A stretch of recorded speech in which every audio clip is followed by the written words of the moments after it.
Buenas noches, trabajadoras, trabajadores de Colombia, en general a todo el pueblo de este país. Me dirijo en un domingo, día de descanso, para hablar del trabajo, que mañana comienza en sus jornadas que deben haber sido ya menores, de acuerdo a la reforma laboral que logramos aprobar. Lo que se viene presentando ya en medio de estas elecciones es una lucha por la distribución de la riqueza en Colombia en general, que tiene que ver con el régimen pensional nuevo que no se ha permitido volver ley aplicable, siendo ya ley 2 veces aprobada por el Congreso. Darle pensión a las personas es un derecho fundamental del trabajador y de la trabajadora. Lo mismo viene sucediendo con la reforma de la salud, trancada en el Congreso de la República por la Comisión Séptima de Senado. Y ahora tenemos algún problema con el salario vital que decretamos. La verdad, en estos días que han pasado, todos los datos indican que no es cierto lo que venían pregonando ciertos sectores del gran capital especulativo de este país, en el sentido de que el salario vital iba a desatar una oleada de alza de precios y lo mismo que iba a desatar un desempleo mayúsculo. Los estudios de un banco extranjero, tocó traerlos a colación. El JP Morgan, que es un banco de inmensa dimensión internacional de los Estados Unidos, analiza el empleo para este año y dice que la ruta de solidez del empleo colombiano está abierta, es muy sólida, es la palabra que utiliza. Todo lo contrario del alarmismo con que se ha recibido el decreto de salario vital, que es absolutamente dañino y además es contrario a la realidad de los datos. En términos de inflación, pues ya tenemos la del mes de enero, creció apenas 0,25% los precios y no debido al salario, sino debido, entre otras, al alza de la tasa de interés, debido a una escasez de alimentos por estación como el tomate, la yuca y fundamentalmente por el crecimiento inusitado del precio de la carne de res, que fue de 11% en todo el año cuando la inflación fue el 5%, más del doble, y que tiene que ver no es con el salario vital, sino con las exportaciones que están creciendo y en mi opinión deben correlacionarse con el mercado interno de Colombia. Y en esa medida pues se van a expedir decretos en ese sentido, pero nada tiene que ver con el salario vital. Es decir, la inflación del mes de enero nada tiene que ver con el salario vital y ahora vamos a observar la de febrero. Intentan cortar el decreto antes de que se muestren los datos porque simplemente no quieren que la población colombiana se dé cuenta que el salario vital nada va a recortar ni el empleo ni dejar bajar más aún la inflación. En esa medida se ha hecho por un magistrado de nombre Juan Camilo Morales, que respetamos, un decreto, un auto de suspensión del decreto del salario mínimo vital. Ese decreto indudablemente no debió ser suspendido, es mi opinión personal, pero respetamos la del magistrado. No es una suspensión inmediata, me da 8 días para presentar un decreto transitorio mientras el Consejo de Estado toma su decisión de fondo. Y para sustentar esa suspensión y para sustentar cómo debe ser el decreto nuevo transitorio, me envía como base la sentencia C-815 del 99 de la Corte Constitucional, menos una palabra. Esta sentencia C se llama C porque es de control constitucional, es decir, es obligatoria en todo el país, que es del año 99, ya hace bastante tiempo. Ustedes dirán por qué nunca se ha tenido en cuenta, porque hay un desacato permanente de los ministros de Hacienda de los gobiernos pasados respecto a la Corte Constitucional. Se hizo para calificar la constitucionalidad de una ley que es la 278 del 30 de abril del 96. Y dice en forma completa, y lo voy a leer, que el salario mínimo, en caso de no haberse logrado consenso en la Comisión Permanente de Concertación, debe tener en cuenta, el gobierno deberá motivar su decreto atendiendo con el mismo nivel e incidencia, además de la meta de inflación del siguiente año, a los siguientes parámetros. Estos deben tener la misma base ponderada para que yo tome una decisión, porque no hubo concertación. Y entonces dice, la inflación real del año que culmina, que fue 5.2, según el índice de precios al consumidor, la productividad acordada por la comisión tripartita que coordina el Ministerio de Trabajo y Seguridad Social aquí presente.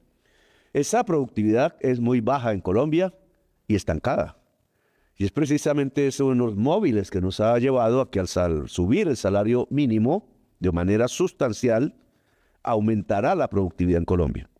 La contribución de los salarios al ingreso nacional, esto se llama el salario relativo, ministro, si crece o decrece, el incremento del Producto Interno Bruto, que es como se llama el valor de la economía total, y real, no solo con la inflación, y con carácter, y quiero que ustedes escuchen bien esta palabra, que es la que nos transmite el magistrado, y con carácter prevalente, es decir, por encima de las demás, no de manera, como dice aquí, ponderada igualmente entre estos factores, el mismo nivel de incidencia, dice la sentencia constitucional, sino con carácter prevalente, dice y ordena la Corte Constitucional que habrá de reflejarse en el aumento salarial la especial protección constitucional del trabajo, artículo 25, Constitución de Colombia. Y, óigame bien, la necesidad de mantener una remuneración mínima vital y móvil, que se ordena en el artículo 53 de la Constitución de Colombia y que ya es obligatoria desde el año 1999, pero que los ministros de Hacienda nunca tuvieron en cuenta. Por eso relegaron el salario mínimo de la canasta vital de la familia, porque un trabajador tiene familia.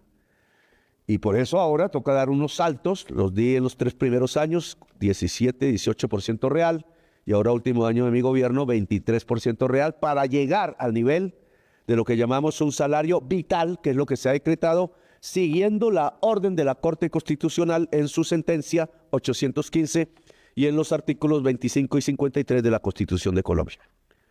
Además debe tenerse en cuenta, y esto se lo digo a los empresarios, y tiene que ver con una narrativa permanente en los medios de comunicación que dominan los grandes empresarios de Colombia, los más ricos, y es que la empresa tiene una función social. Su función social es pagar impuestos. Su función social es equilibrarse con la naturaleza y no depredarla. Su función social es darle dignidad a las y los trabajadores que se emplean en la empresa. Entonces, de esta manera, dado que esta es una sentencia que nos ordenan, yo voy a aceptar el que se genere un decreto transitorio. Primero vamos a aclarar esto con el magistrado. Eso hace que de los 8 días se tenga que usar más días para que él nos explique por qué esta frase de carácter prevalente no está en su auto. Nosotros, de todas maneras, es orden de la Constitución y de la Corte Constitucional, lo tendremos en cuenta en el decreto nuevo, transitorio, mientras se toma un fallo de fondo. Y significa que el salario vital se mantiene hasta que se expida el nuevo decreto, y el nuevo decreto va a mantener un salario vital solo con los nuevos estudios que se tienen que allegar al magistrado Morales, lo pide él, solo que con las realidades económicas que desde el día que yo firmé sustentan que no nos equivocamos, pero que pueden modificarse el salario vital decretado de acuerdo a las nuevas realidades económicas. Para ello he convocado a través del ministro de Trabajo el que el lunes nos reunamos, mañana, estará el ministro del Trabajo al frente con la Comisión de Concertación, que es este movimiento sindical y es del empresariado de Colombia.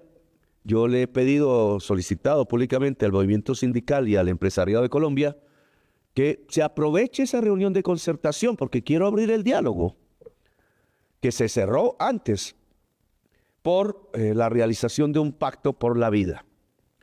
El empresariado de Colombia puede tener varios caminos con el gobierno nacional. Hasta ahora han funcionado. Estamos creciendo al 3,5, 3,1%. La cantidad de trabajo, de ocupación laboral ha aumentado como nunca en el siglo. Y la inflación ha bajado a un nivel que también es de los menores en la historia de este siglo. Hemos descendido de 13 a 5%. ¿Qué es lo que impide bajar más? La tasa de interés del Banco de la República. Y quiero decirlo con claridad. ¿Y qué es lo que impide crecer más? La tasa de interés del Banco de la República. Luego la tasa de interés se está convirtiendo en una especie de detente del crecimiento del empleo y de la caída de los precios en Colombia. Por eso la OCDE tiene menores precios. Ahora bien, esto lo discutiremos con el empresariado y la clase obrera. Se puede hacer un pacto, indudablemente oiremos, pero inmediatamente después haremos el decreto nuevo, transitorio, ojalá con el resultado de una concertación, los invito, pero manteniendo en claro que a partir del decreto presidencial del 31 de diciembre del año pasado, en Colombia rige un salario vital, que es el mínimo vital de una familia y que es móvil. Ese criterio no lo pusimos en el decreto. Y yo creo que esta orden de la Constitución debe exponerlo en el nuevo decreto. Móvil. ¿Móvil qué significa? Que si varían las condiciones, se varía también el salario por decreto. Debe mantener esa flexibilidad. Móvil, que significa que condiciones variantes de la economía no deben hacer perder el que el pueblo trabajador pueda llevar asalariado su canasta familiar vital. Son un número, esa canasta familiar vital está determinada por el DANE, lo expusimos en nuestra argumentación, y el promedio de trabajadores por familia, y ahí sale el salario mínimo vital. Lo podemos poner otra vez en discusión con el empresariado, con el movimiento obrero, y determinar si estamos en lo cierto o no, y si es necesario cambiar alguna de las porcentajes, etcétera. Pero con el empresariado de Colombia yo quiero invitarlos al Pacto por la Vida. El Pacto por la Vida no es solamente un salario vital, dignidad para el trabajador. Lo contrario es decir que los trabajadores, trabajadoras ayudarían a construir la riqueza. Construyen la riqueza pero con hambre y desnutrición, y eso no es dignidad. Y también que se ponga en discusión el tema de la tasa de interés del Banco de la República, que está ocasionando daños. El mayor es la revaluación del peso, porque le quita competitividad a las exportaciones. Y además eleva el costo financiero, que nos está quitando competencia internacional en productos agrarios. Y el pago del arriendo, el pago de los arriendos en grandes cantidades de tierra agrícola, pues eleva los costos de producción de alimentos. Y el pago del arriendo está relacionado con la tasa de interés, porque la tasa de interés disminuye la compra de vivienda nueva, está afectando a los productores de vivienda, y entonces los grandes arrendatarios se aprovechan subiendo los arriendos. Y eso incrementa precisamente los precios en el mercado. Bien, entonces discutamos la reforma a la salud que queda, discutamos el por qué la Corte Constitucional no puede aprobar la ley que ya por segunda vez aprobó el Congreso y que es esencial para el crecimiento de la economía colombiana. Discutamos el ahorro en Colombia, que es la financiación de la inversión. Discutamos la tasa de interés y discutamos el salario vital.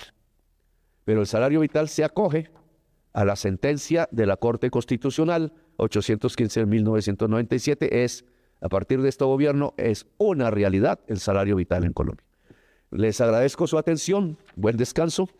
Mañana estaremos pendientes de este desarrollo de los acontecimientos. Pediremos una aclaración y el jueves los espero en todas las plazas públicas de Colombia. Convoca el presidente para defender el salario vital, porque esto no solamente es argumentos jurídicos que los tenemos todos, económicos que los tenemos todos, de conveniencia que los tenemos todos para el interés general, sino que se resuelve también con la fuerza del pueblo trabajador. Y necesitamos esa fuerza en la movilización, que ahora se volverá mucho más permanente, dado que no se puede perder esta enorme conquista histórica de la gente trabajadora de Colombia. Gracias, muy amables.